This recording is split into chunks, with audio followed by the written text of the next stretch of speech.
Oh my goodness, guys. Today was an insanely good day, especially considering that it was Sunday. It was just such a good day. I got to do so many fun things, but not so much that I was overwhelmed, but enough that I felt productive and genuinely happy pretty much all day. I spent a lot of the time today working on a presentation that I have to give tomorrow in my Monsters class. The topic is Monsters of Today, Social Media and Politics. So I'm going to be starting the presentation talking about social media addictions. I use this one website. I don't remember what it was. It's basically an addiction website.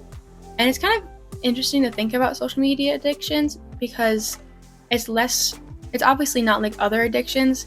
It's something that a lot of people probably have without realizing it. It's basically just based in the dopamine that our brains send whenever we get a like or a comment or whenever someone interacts with our posts in a positive way. It makes it so that you feel more of a need to check your posts all the time and to go on your phone all the time and see if anyone's commented or liked, and also creating more of a unrealistic standard around needing to present yourself as perfect all the time, and then people comparing their normal everyday life with people's perfectly curated, perfect life, which I'm sure a lot of us are very aware of. Especially if you're on YouTube, you probably watch some people that you wish that your life was more like theirs, especially if you're into fashion or home or vlogging. Honestly, this, maybe my life seems really good compared to your guys's, but I don't obviously show every single aspect of my life because, one, I want privacy, and two, I don't know if I want to show everyone me having a bad day exactly. After the social media section is the politics section, and I'm talking mainly about drugs and everything with the war on drugs.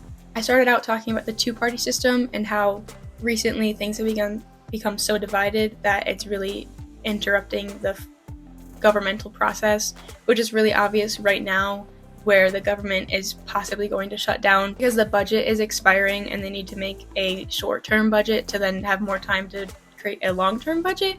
But people are not suggesting ones that both parties will agree on. It's really difficult to create something that's genuinely bipartisan and that everyone wants because everything is so incredibly divided. One of the most interesting things that I saw was actually there's statistics on how each party views each other, and every negative term that they asked about, pretty much both parties used it against the other one.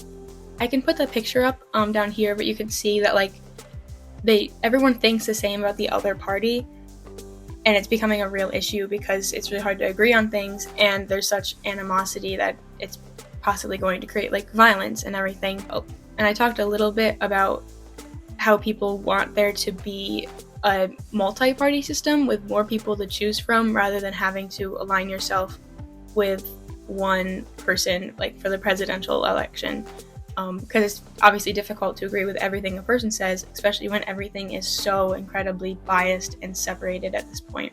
But the main part that I talked about is something that I'm really passionate about talking about.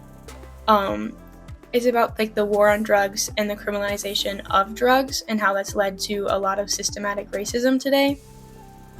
The war on drugs really started with Nixon and then picked up with Reagan. So if you don't know, the war on drugs is pretty much making it so it's a lot more illegal and you get a lot more jail time for possessing drugs, selling drugs, anything related to drugs. And it was created in a very, very racist way, targeted at people of color, especially the Black community and in inner city areas. It's really obvious when you look at the difference in sentencing for crack cocaine and powder cocaine, because powder cocaine is a primarily white upper class drug, and then crack cocaine is something that is easier to get and it's used a lot by inner city and lower class individuals, which obviously is going to mean that more people of color are going to be arrested for it. To get the same amount of jail time as crack cocaine when you're having powder cocaine, it's something, I think it's 5 grams of crack is equivalent to 5 years in jail, but to get 5 years, you need to have 500 grams of powder cocaine, which is absolutely insane. And in 2010, Congress passed a new bill that made it slightly less of a disparity between the two, but it's still very separate and very stigmatized, I guess.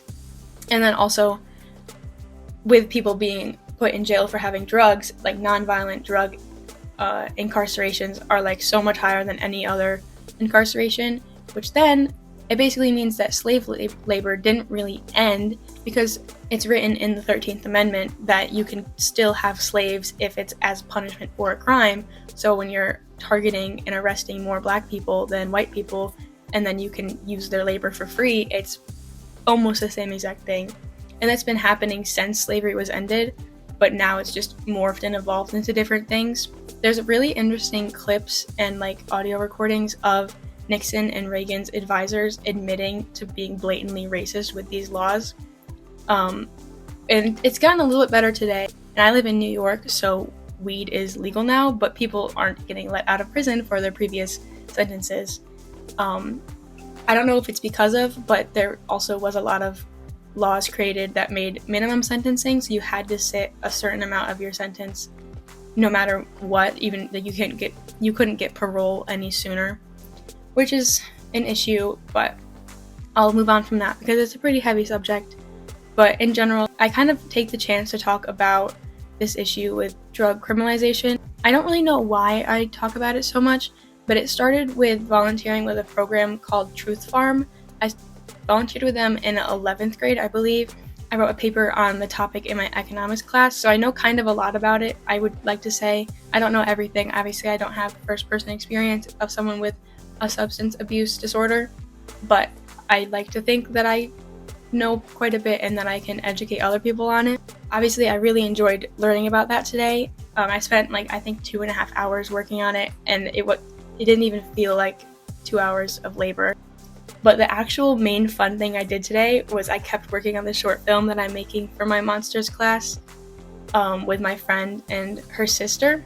It's so much fun. We had a blast. I thought we were going to be terrified because we recorded out near the woods at night today, but we were just so in character. We're dressing up as frat boys. I'll put a picture of myself up. We have makeup on and we're talking like we're frat boys, and I lower my voice and we keep making jokes that we would never make normally. Not that they're a few of them were really bad jokes, but just acting completely differently. And it was so fun because it was basically just improvising for an hour straight. And then we went back and watched through the footage. There's 35 minutes of footage right now, and we're going to be editing it on Thursday, which is going to be fun because I like editing. I obviously make YouTube videos, which I told them about today, so maybe they're going to see this video, but it was just so fun. It wasn't even that scary because we just kept making so many jokes. At this point, I don't know if the short film is even going to be a horror film. It's just going to be funny. Hopefully my professor is okay with that because it's supposed to be what's the scariest thing you can think of? And we meant it to be scary, but then it wasn't. Maybe it will be once we edit it down, but watching it through, we just kept laughing because we made so many dumb jokes, and because, I don't know, it's just funny to watch ourselves be entirely different than we are in real life. I'm not sure if I'm going to post it here because we are going to be using copyrighted music, I believe. I'm not sure I don't think the song's under public domain yet. And also, we're being just stupid, and I don't know if they're going to be comfortable with having that on an active YouTube channel rather than just their own personal, mini ones. But I am really tired right now. It's actually 10 p.m. because I got back to my room at 9:30. So I'll update you guys tomorrow, and later this week I'm actually going to be posting an update on the November challenge as a whole. Whenever I have a boring day and I don't have anything to talk about, I'll be going over how it's been so far and what I like to improve and if I think it's worthwhile to keep going. But I'm going to go to bed now, and I love you guys so much. Bye!